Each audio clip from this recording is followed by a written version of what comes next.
Hello guys, నేను మీ Ojas aqua. ఈరోజు అయితే మన పాండ్ క్లీనింగ్ పెట్టుకున్నాము. ఎట్లా అంటే ఒక స్ట్రక్చర్లా క్రియేట్ చేసాము. ఇంకా ఫిషెస్ చూడండి, ఇవైతే ఉన్నాయి మా దగ్గర. ఇవైతే ఇవైతే సేల్కి అయితే కాదు, మేము పెంచుకోవడానికి అయితే తెచ్చుకున్నటివి.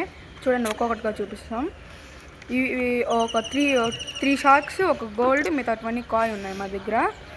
ఇవి వచ్చేసి మేము మొన్నే కొన్నాం, రీసెంట్వి. అంటే బ్లాక్ వచ్చి గోల్డ్ అవుట్లైన్ ఉంది కదా, అవి రీసెంట్గా కొన్నాం. షార్క్స్ వచ్చేసి 8 months ఓల్డ్ అనమాట. అవే మా దగ్గర ఉన్న అన్ని ఫిషెస్ కన్నా ఎక్కువ ఓల్డ్. ఈ పాండ్లో అన్నిటికన్నా ఎక్కువ ఓల్డ్ వచ్చేసి ఓజస్ 3 years నుంచి ఉన్నాడు.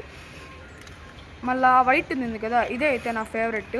సూపర్ ఉంటుంది, బటర్ఫ్లై కాయ్ దాని టైప్ వచ్చేసి. మళ్ళా ఇప్పుడు చూడండి, ఇప్పుడు ఒక ఫిష్ ఎత్తుతాడు కదా, ఆ ఫిష్ వచ్చేసి ఎలా తెలుసా, ఏదైనా మనము ఇప్పుడు కానీ వేరే ట్యాంక్లో పెట్టి, పాండ్లో అయితే కలర్ వైబ్రెంట్ వస్తుంది, ఇంక దాంట్లోనే పెట్టామనుకో కలరే రావట్లేదు. సో చూడండి, ఇన్ని ఫిషెస్ అయితే వదిలేసాం. సో చూడండి, ఇప్పుడు ఫైనల్ అవుట్పుట్ అయితే ఇస్తున్నాం.